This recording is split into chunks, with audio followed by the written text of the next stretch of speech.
সেদিনকার একটা bad experience share করবো আজকে আপনাদের সাথে। হ্যালো, আসসালামু আলাইকুম everyone, welcome to my another blog. আশা করি আপনারা সবাই সুস্থ আছেন এবং ভালো আছেন।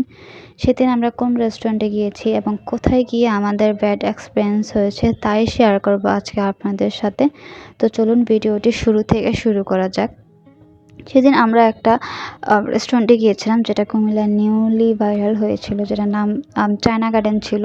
অনেকে সম্ভবত চিনে থাকবেন যারা কুমিল্লায় থাকেন।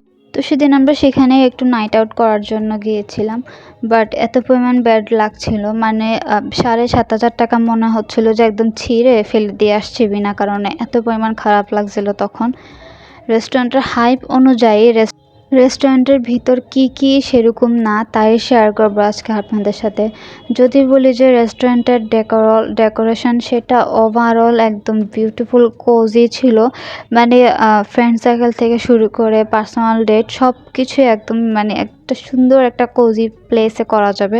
আর এখানে একটা সেক্টরও ছিল, এরকম একটা সেক্টর ছিল, ভিতরে একটা ছিল আর একটা খুবই সুন্দর অ্যাস্থেটিক একটা হোয়াইট কালার ডোর সিস্টেম একটা রুম ছিল।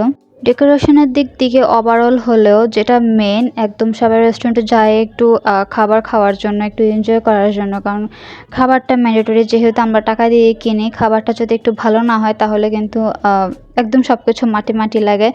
ট্রাস্ট মি, এখানে আমরা যা যা খেয়েছি, আই থিঙ্ক আমি বলবো যে স্যুপটা শুধু জাস্ট আমার কাছে ভালো লেগেছে, এছাড়া কিছুই ভালো লাগেনি। তাও স্যুপটা ভালো লাগছে কীভাবে বলবো, তাদের হেলথ হাইজিন সিস্টেম খুবই খারাপ। আমার ছোট বোনের স্যুপের মধ্যে একটা মশা পাওয়া গিয়েছিল। যখনই আমরা ওদেরকে কমপ্লেন করি, ওরা জাস্ট বাটিটা চেঞ্জ করে আমাদের স্যুপ থেকে ওকে স্যুপ আবার সার্ভ করে দেয়। তেমন ওরা এতটা মানে এটা ভুল হয়ে গিয়েছে, বা এত একটা হাইপওয়ালা রেস্টুরেন্টে এমন কীভাবে হতে পারে, ওদের ভেতরে একটু অনুশোচনা ছিল না। যাই হোক, আমরা খেয়েছি, আর অন্থনটা যদি ক্রিস্পি না হয় তাহলে ভালো লাগে না। আমরা স্যুপ আর অন্থন খাওয়ার পর এখানে ফ্রাইড রাইস, চাইনিজ ভেজিটেবল, তারপর ক্যাশনাট সালাদ আর চিকেন ফ্রাই নিয়েছিলাম। আল্লাহ, কি বলবো, মানে ফ্রাইড রাইসটা মুখে দেওয়ার পরই বমি আসতেছিল। একটা পোড়া পোড়া স্মেল ছিল, কোনো টেস্ট ছিল না, লবণ চিনি কোনো কিছুরই স্বাদ একদম মুখে লাগতেছিল। ক্যাশনাট সালাদের কথা কি বলবো আর, মানে আমার মনে হয় যে বাসায় এর থেকে কম ইনগ্রিডিয়েন্টস দিয়ে বানালে ক্যাশনাট সালাদটা খেতে খুবই ভালো লাগে। মোটামুটি কোনো মতে চাইনিজ যে ভেজিটেবলটা ছিল সেটা খাওয়া যাইতেছিল, বাট এছাড়া আর কিছুই মুখে দেওয়া যাচ্ছিল না।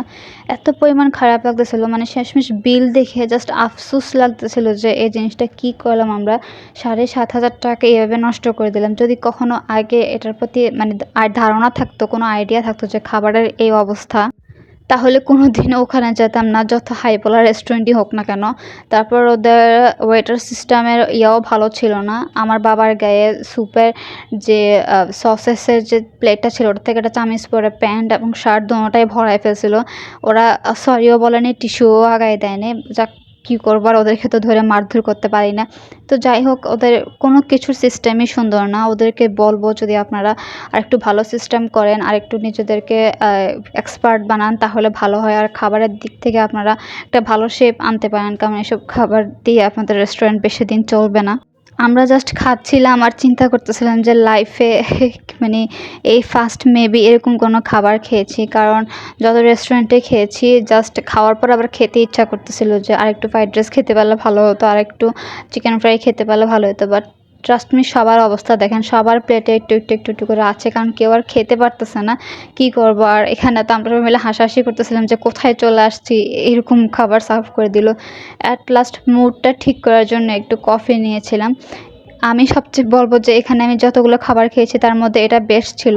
খাবারের পরে যে জিনিসটা খেতে দেয়, আমি মনে করি যে এটাই সবচেয়ে মজা ছিল ওখানকার। আমার আর কিচ্ছু বলার নাই।